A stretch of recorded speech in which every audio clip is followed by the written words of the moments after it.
Hello दोस्तों, welcome back to Hindi वार्ता साहित्य चैनल में आपका स्वागत है। तो आज हम ग्रामर में कुछ महत्वपूर्ण तत्सम तद्भव शब्दों को देखेंगे और ये सभी क्वेश्चन जो है प्रीवियस एग्जाम में पूछे गए हैं, तो आपको पता है वहां से कोई ना क्वेश्चन बन ही जाता है। तो चलिए जल्दी से वीडियो को शुरू करते हैं। पेपर में आ गया तो बात बन जाएगी। तो चलिए जल्दी से वीडियो को शुरू करते हैं। क्वेश्चन है हमारे पास, निम्न में से कौन देशज शब्द है? ठीक है, देशज शब्द कौन सा है हमें ये बताना है। तो आपका ऑप्शन ए जो है ये बिल्कुल सही हो जाएगा। एक मिनट पेन ले लूँ मैं। ऑप्शन ए बिल्कुल सही हो जाएगा आपका, खिड़की। ठीक है, अगर हम बात करें देशज शब्द कौन से होते हैं, तो देशज शब्द कौन से होते हैं मैंने पहले भी बहुत बार बता चुकी हूँ इन चीज़ों को, पर फिर भी एक बार रिवाइज कर देती हूँ। देशज शब्द जो शब्द हमारे देश में ही उत्पन्न होते हैं, मतलब आप अपनी सिंपल लैंग्वेज में अगर आप बोलना चाहें तो मतलब ऐसे शब्द जो हमारे देश में मतलब क्षेत्रीय भाषा में जो बोले जाते हैं, जिस शब्द को मैंने जैसा मुझे उसका प्रयोग करना था, मतलब मुझे जैसा उसको बोलना आया, ये जैसा मैं चाहती थी, जैसा मैंने उसको बोला, उसको मैंने वैसा ही प्रयोग आगे करना शुरू कर दिया और वैसा ही वो प्रयोग होता चला गया। ठीक है, तो वो होते हैं देशीय शब्द, जो जैसे मतलब अपने देश में जन्म लेते हैं, जैसा उनको प्रयोग किया स्थानीय भाषा में वैसे ही वो आगे बढ़ते चले गए। ठीक है, देशीय शब्द में आपके बहुत इंपॉर्टेंट कुछ अन्य शब्द भी आते हैं, जैसे आपका लोटा आता है, केला, चाट, पगड़ी, जूता, है ना, घर घराना, हिन हिनाना आदि, ये सारे आपके क्या हैं, देशीय शब्द कहलाते हैं। ठीक है, चलिए आगे चलते हैं। आगे है हमारे पास है क्वेश्चन, आगे है कि संकर शब्द नहीं है। ठीक है, संकर शब्द नहीं है, तो आपका ऑप्शन डी बिल्कुल सही हो जाएगा। चलिए संकर शब्द की भी थोड़ी सी डेफिनेशन देख लेते हैं। संकर शब्द कौन से होते हैं? संकर शब्द मूलतः वह शब्द होते हैं ना, देखिए संकर शब्द क्या होते हैं, जो आते तो दो अलग अलग भाषाओं से हैं पर हिंदी में उनका एक रूप प्रयोग होता है। ठीक है, जैसे तोप गाड़ी, छायादार, सूती माल, ठीक है, सूती मील, शीशा घर, है ना। तो ये क्या है आपके, जैसे तोप प्लस गाड़ी, ठीक है, तोप प्लस गाड़ी, है ना। तो यहाँ पर आपका जो ये मतलब तोप प्लस गाड़ी जो है, तो इसमें आपका क्या है, ये दो भाषाओं से अलग अलग आए हुए शब्द हैं। ठीक है, तो हिंदी में इनको एक करके प्रयोग किया गया है। रेलगाड़ी, ठीक है, रेल प्लस गाड़ी, तोप प्लस गाड़ी, है ना। आगे आपका शीशा घर, शीशा प्लस घर, छाया प्लस दार, है ना। तो इस तरह से जो आपके आते हैं, तो ये क्या हैं आपके आपके शंकर शब्द बनते हैं। ठीक है, पर इसमें जो पुष्टाहार है वो आपका संकर शब्द नहीं है। ठीक है, आगे चलते हैं। मूल संस्कृत शब्दों में ध्वन्यात्मक परिवर्तन से बने शब्द क्या कहलाते हैं? ध्वन्यात्मक, ठीक है, मूल संस्कृत शब्दों में ध्वन्यात्मक परिवर्तन से बने शब्द क्या कहलाते हैं, मतलब जिनमें ध्वन्यात्मक परिवर्तन होता है उनको क्या कहते हैं? ठीक है, तो ध्वन्यात्मक परिवर्तन जिनमें होता है, देखिए मूल संस्कृत शब्दों में, अब हम मतलब यहाँ से तो आप सीधे कंसेप्ट पकड़ सकते हो कि मूल संस्कृत के शब्द जो होते हैं वो तत्सम होते हैं। ठीक है, तो आपका ऑप्शन ये कट गया, है ना। अब संस्कृत की बात यहाँ पे होती है और उसमें जो है ध्वन्यात्मक को पूछा गया है, तो यौगिक आपके कौन से शब्द होते हैं, मतलब जिनका जोड़ने और तोड़ने पर अर्थ बनता है। ठीक है, तो वो यौगिक होते हैं, ये भी कट गया। देश जो देश में उत्पन्न होते हैं, तो संस्कृत का कोई लेना देना नहीं, ये कट गया। संस्कृत दो अलग अलग भाषाओं से आते हैं, ठीक है, जिनको हिंदी में प्रयोग किया जाता है एक बना के, तो संकर भी आपका कट गया। तद्भव जो आते संस्कृत से हैं पर उनकी जो ध्वनि है या उनका जो प्रयोग है वो हिंदी में मतलब अलग किया जाता है। ठीक है, संस्कृत के शब्दों को हिंदी में जब प्रयोग करेंगे तो उनका रूप बदल कर परिवर्तित किया जाता है। तो मतलब मूल संस्कृत शब्दों में ध्वन्यात्मक परिवर्तन आ गया ना, परिवर्तन करके किसको बदलेंगे, तो हमारे पास ये आ गया इसका ऑप्शन बी, जो बी जो है ये बिल्कुल सही है, तद्भव शब्द। ठीक है, तो तद्भव शब्द जो है ये आपके क्या कहलाते हैं, ये जो है ध्वन्यात्मक परिवर्तन से बने शब्द कहलाते हैं। ठीक है, चलिए आगे चलते हैं। आगे है हमारा,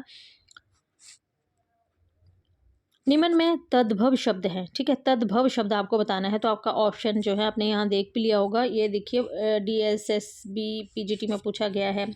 ठीक है, उसके बाद आपका क्वेश्चन है हमारे पास, निम्न में तद्भव शब्द है, तद्भव शब्द बताना है। तद्भव शब्द कौन से होते हैं, मतलब जो आते तो दो शब्द कौन से होते हैं, जो आते तो आपके संस्कृत से हैं पर उनको क्या किया जाता है, हिंदी में उनका रूप परिवर्तित करके उनको प्रयोग किया जाता है। ठीक है, तो अगर हम तद्भव की बात करें तो आप यहाँ पे ऑप्शन बी को ले सकते हैं, तद्भव। ठीक है, क्योंकि इसको जो आप संस्कृत में जब तत्सम शब्द जो इसका होता है वो दुग्ध होता है। ठीक है, तत्सम शब्द जो है इसका आपका वो दुग्ध होता है। एक मिनट, ये क्या हो गया, ठीक है, दुग्ध होता है। ठीक है, धान्य को हम जो है अगर धान्य की बात करें तो उसका जो है वो धान होता है। ठीक है, दुर्लभ की बात करें दुर्लभ को हम दूल्हा कहते हैं, बहुत इंपॉर्टेंट है ये, ठीक है।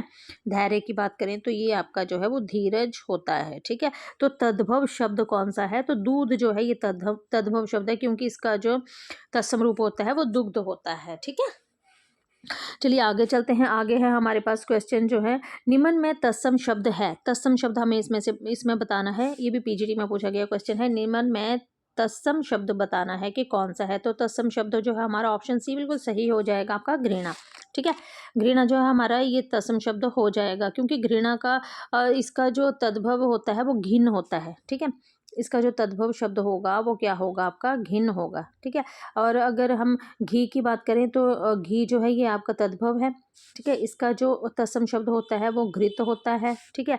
चांद की बात करें, चांद जो है आपका ये तद्भव शब्द है, और इसका जो तत्सम शब्द होगा वो आपका चंद्र हो जाएगा, ठीक है। घोड़ा की बात करें तो घोड़ा तद्भव शब्द है, और इसका जो तत्सम शब्द यानी कि संस्कृत का जो रूप होता है वो होता है घोटक, ठीक है। तो ये आपका यहाँ पे ये निकल गया, ठीक है। चलिए आगे चलते हैं। आगे है हमारे पास क्वेश्चन है,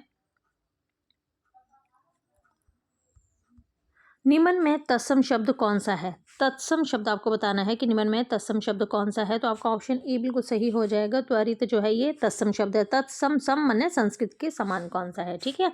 तो अगर यहाँ पे देखें, अगर हम ऊंट की बात करें, ठीक है, ऊंट का तद्भव, ये तद्भव रूप है इसका। अगर इसके संस्कृत की बात करें हम तो इसको उष्ट्र कहा जाता है। क्या कहा जाता है, उष्ट्र कहा जाता है।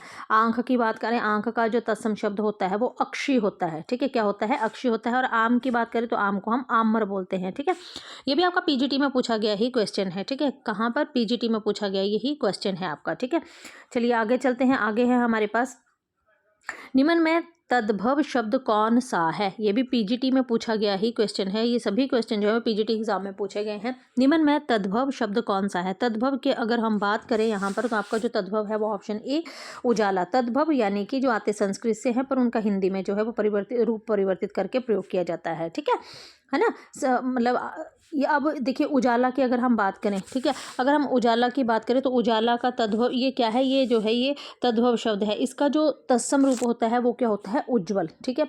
इसको हम संस्कृत में क्या बोलते हैं, उज्ज्वल कहते हैं, ठीक है ना। अगर हम बात करें शेष तत्सम शब्द हैं जिनमें तद्भव रूप क्रमशः अचरज, आँख तथा आंसू हैं, ठीक है। आश्चर्य को हम अचरज कहते हैं, अश्रु को हम आंसू कहते हैं, ठीक है। और अचरज को हम, अक्षी को हम अचरज कहते हैं, ठीक है। तो ये आपका यहाँ से आंसर निकल के आ गया ए। आगे है हमारे पास, निम्न में तद्भव शब्द है। तद्भव शब्द हमें बताना है कि निम्न में तद्भव शब्द जो है वो कौन सा है। स्तंभ, त्वरित, तेल या स्तन, ठीक है। तो इसमें हमसे पूछा गया है कि निम्न में जो है वो तद्भव शब्द कौन सा। ऑप्शन सी जो है ये बिल्कुल सही हो जाएगा। तेल जो है ये आपका तद्भव शब्द है, ठीक है। अगर यहाँ पर हम बात करें कि तेल का जो तत्सम रूप होता है उसको बोलते हैं तैल, ठीक है। क्या बोलते हैं, उसके दो ऊपर मात्राएं लग जाती है, याद रखिए जब ऊपर दो मात्राएं लग जाती हैं तो इसका संस्कृत रूप हो जाता है, ठीक है। स्तंभ की बात करें तो इसका जो तद्भव रूप होगा वो खंबा होगा, है ना, ये संस्कृत रूप है। त्वरित की बात करें तो त्वरित का जो तद्भव रूप होगा वो तुरंत होगा, ठीक है। तो ये आपका किस में आ गया, संस्कृत का आ गया, ठीक है। स्तन की बात करें तो इसका जो होता है ये थन होता है, ठीक है। इसलिए हमारा जो ऑप्शन निकल के आ गया वो ऑप्शन सी जो है बिल्कुल सही हो जाएगा। आगे चलते हैं। निम्न में तद्भव शब्द है। तद्भव शब्द हमें बताना है निम्न में कौन सा है। तद्भव शब्द जो है हमारा ये कौन सा है, तो आपका ऑप्शन जो है ए बिल्कुल सही हो जाएगा। आपका धूल जो है ये क्या है, तद्भव शब्द है, ठीक है। नंगन की अगर बात करें, नंगन का जो तद्भव रूप होता है, ठीक है, वो क्या होता है, नंगा, क्या होता है, नंगा। पंक्ति की अगर बात करें तो पंक्ति का जो आपका तद्भव रूप होता है ये होता है पतंग, ठीक है। अगर पतंग, ये जो पंक्ति है ये तत्सम रूप है पर इसका जो तद्भव रूप होता है वो होता है पंगत, पंक्ति, पतंग नहीं होता है, पंगत होता है, एक मिनट। पंक्ति का जो आपका तद्भव रूप होगा वो होगा पंगत, पंगत होगा, ठीक है। उसके बाद हमने पक्ष की बात की थी, तो पक्ष का जो तद्भव रूप होगा वो होगा पाक, ठीक है। तो ये हमारे निकल के यहाँ पर आ गए, है ना। तो आपका जो तद्भव शब्द है वो है धूल, क्योंकि धूल का जो तत्सम रूप होता है वो होता है धूली, है ना। ये बहुत इंपॉर्टेंट है और ये एग्जाम में पूछे गए हैं। सभी क्वेश्चन जो हैं वो पीजीटी एग्जाम में ही पूछे गए हैं आपके, ठीक है। चलिए आगे चलते हैं। आगे है हमारे पास क्वेश्चन, निम्न में तत्सम शब्द है। तत्सम शब्द की बात करें तो देखिए ये भी आपका पीजीटी एग्जाम में ही पूछा गया क्वेश्चन है। मोस्ट इंपॉर्टेंट क्वेश्चन है ये सभी के सभी, है ना। निम्न में तत्सम, तत्सम माने संस्कृत का शब्द हमें बताना है कौन सा है, तो आप देखते ही समझ गए होंगे कि आपका जो यहाँ पर ऑप्शन ए है बिल्कुल सही है, चित्रकार। ठीक है, क्योंकि चित्रकार का जो तद्भव रूप होता है वो होता है चितेरा। बहुत इंपॉर्टेंट, मैं आपको बार बार बता रही हूँ, बहुत इंपॉर्टेंट क्वेश्चन है। चित्रकार का जो तद्भव रूप होता है वो होता है चितेरा। चितेरा को हम क्या कहते हैं, तत्सम में चित्रकार कहते हैं। चूना की अगर बात करें, ठीक है, चूना का जो संस्कृत रूप होता है मतलब तत्सम रूप होता है वो होता है चूर्ण। ठीक है, छत की अगर बात करें, छत का जो तत्सम रूप होता है वो होता है छत्र। ठीक है, छेद की अगर बात करें तो छेद का जो तत्सम रूप होता है वो होता है छिद्र। ठीक है, तो इस तरह से आज हमने कुछ क्वेश्चनों को डिस्कस किया है, बहुत ही इंपॉर्टेंट है ये परीक्षा की दृष्टि से। अगर वीडियो पसंद आए तो वीडियो को लाइक और चैनल को सब्सक्राइब जरूर कीजिएगा। तो मिलते हैं नेक्स्ट वीडियो में, तब तक के लिए धन्यवाद।